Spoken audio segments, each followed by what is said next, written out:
जी बिस्मिल्लाहिर्रहमानिर्रहीम। अस्सलाम वालेकुम। तमाम भाइयों से एक केस डिस्कस करने जा रहे हैं।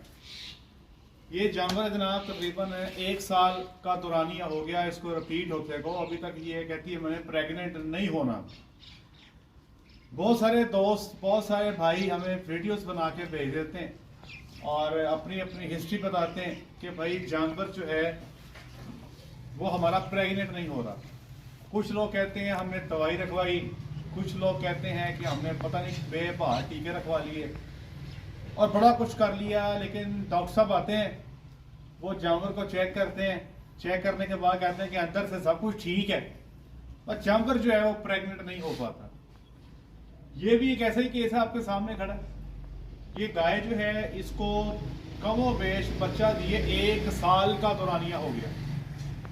इस 1 साल के दौरानिए में अभी तक ये प्रेग्नेंट नहीं हो सकी और ऑनर के मुताबिक इसको 10 दफा सीमन रखवाया जा चुका है, 10 टाइम्स। बच्चे से नहीं लगवाई अब तक, बच्चे से इन्होंने अब तक नहीं लगवाई। हम जिस इलाके में खड़े हैं ये इस्लामाबाद का नवाही इलाका है, तो यहाँ पे मेरे ख्याल बच्चे इतने अवेलेबल भी नहीं होंगे, बच्चे इतने को अवेलेबल भी नहीं है। अब मसला क्या है, मैंने जानवर को अंदर से चेक कर लिया। अब मैं बताता हूं कि प्रॉब्लम होती क्या है। याद रखिएगा, जब भी जानवर आपका रिपीट ब्रीडर बन जाए, रिपीट ब्रीडर कहते हैं कि जानवर कंसीव ना हो, आप उसको 2-3 या 3 दफा से जायद टीका रखवाएं, लगातार रखवाएं और वो जानवर ना ठहरे, इसको हम रिपीट ब्रीडर कहते हैं। अब ये जानवर हर 21 दिन पे बकौल फार्मर के हीट में आ जाता है। इसको 10 दफा टीका रखवाया जा चुका है। सर सेक्स सीमन भी रखा है, सिर्फ नॉर्मल रखा है। नॉर्मल सीमन बता रहे हैं कि अब तक इसको रखा गया और ये अब तक हीट में जो है ना ये आती है लेकिन ठहरती नहीं। हमने इसको चेक किया। अब मैं बताता हूँ कि जब भी कोई जानवर रिपीट हो रहा हो तो उसको चेक करना कितना जरूरी है, ये मैं आज के सेशन में आपसे शेयर करना चाहता हूँ। मैं हमेशा 95% लोगों को एक ही बात कहता हूँ कि भाई जानवर को पूरा मुआयना करने के, चेकअप करने के बाद ही उसका हम कुछ कर सकते हैं। बगैर चेक किए हम उसका इलाज मुआवजा नहीं कर सकते। पता नहीं क्या मसला है, क्या मसला नहीं है। अब मैंने इसको चेक किया, इसमें क्या है, क्यों नहीं ठहर रही। सबसे पहली वजह इस गाय की ये है, इसमें स्लाइड सी इन्फेक्शन है, लेकिन वो कोई इतना बड़ा मसला नहीं है। वो तो एक आधी ट्यूब इसको रखेंगे क्लियर हो जाएगी इंशाल्लाह। लेकिन जो इसका बड़ा मसला है वो ये है कि ये जब हीट में आती है तो सिर्फ तारें करती है। अब तारें जब ये करती है तो उन तारों को देख के इसको इंसेमिनेट करवा दिया जाता है। जिस तरह आज से 4 दिन पहले इसने तारें की, इसको इंसेमिनेट करवा दिया गया। लेकिन मैंने अभी इसको बाजू डाल के चेक किया है, ये नहीं ठहरेगी। उसकी वजह यह है कि अंदर इसकी बच्चेदानी और ओवरी, उसके ऊपर वो स्ट्रक्चर मौजूद ही नहीं है जो जानवर में हीट में आने के 4 दिन बाद ओवरी पे होने चाहिए। इसका मतलब यह हुआ कि 4 दिन पहले भी ये हीट में प्रॉपर नहीं थी। तो कहने का मतलब यह है कि इस जानवर का रिपीट ब्रीडिंग का सबसे बड़ा मसला यह है कि समझ ही नहीं आ रही कि एग्जैक्ट टाइम हीट का कौन सा है। जब भी जानवर तारे करता है उसको टीका रखवा दिया जाता है और ये सोचा जाता है कि इस दफा ये प्रेग्नेंट हो जाएगा, लेकिन एक्चुअल में जानवर प्रॉपर हीट में नहीं होता। याद रखिएगा, तारे जो हैं, जो म्यूकस है, वो जानवर करते रहते हैं, कोई ऐसी बड़ी बात नहीं है, कर देते हैं, बार बार कर देते हैं।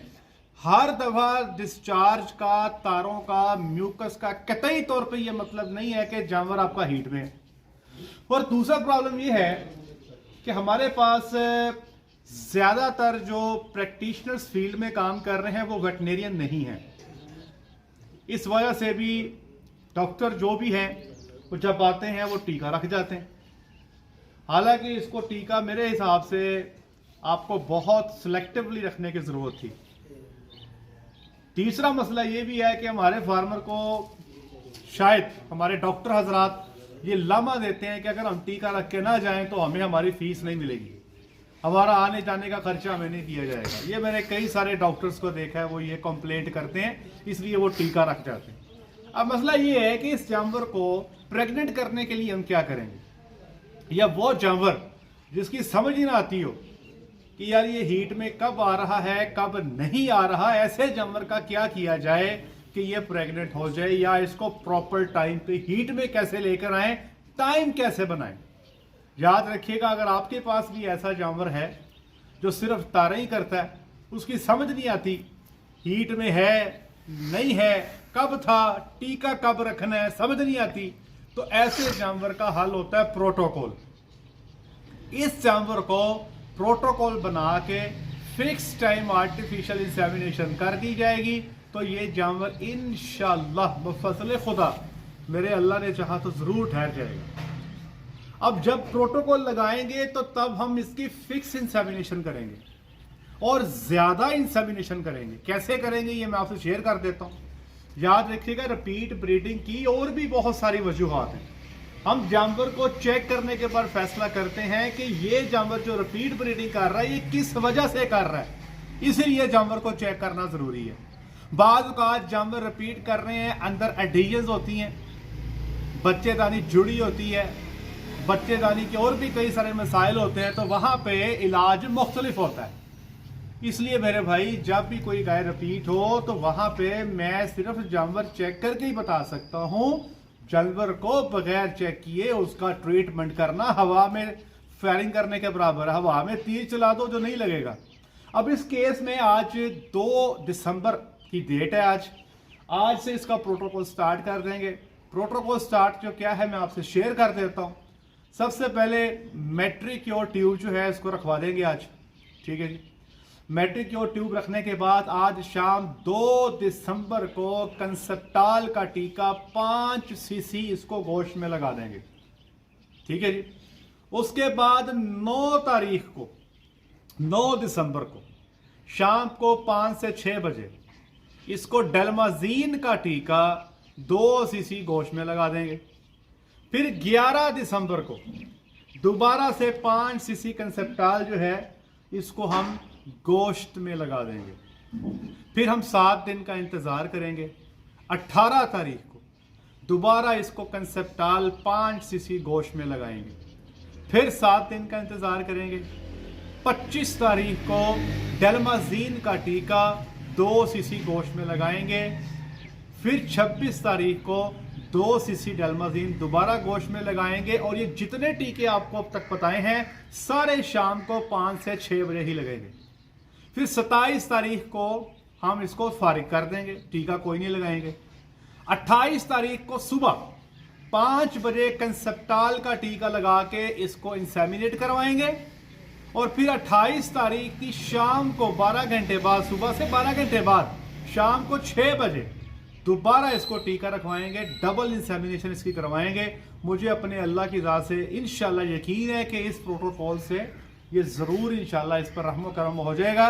और साथ ही साथ इसकी न्यूट्रिशन बेहतर करनी है, अच्छी क्वालिटी का मिनरल देना है। बहुत बेहतर है कि इसको डेल्माविटाल का इंजेक्शन आज ही जब प्रोटोकॉल स्टार्ट करना है तो उसके साथ दे दिया जाए।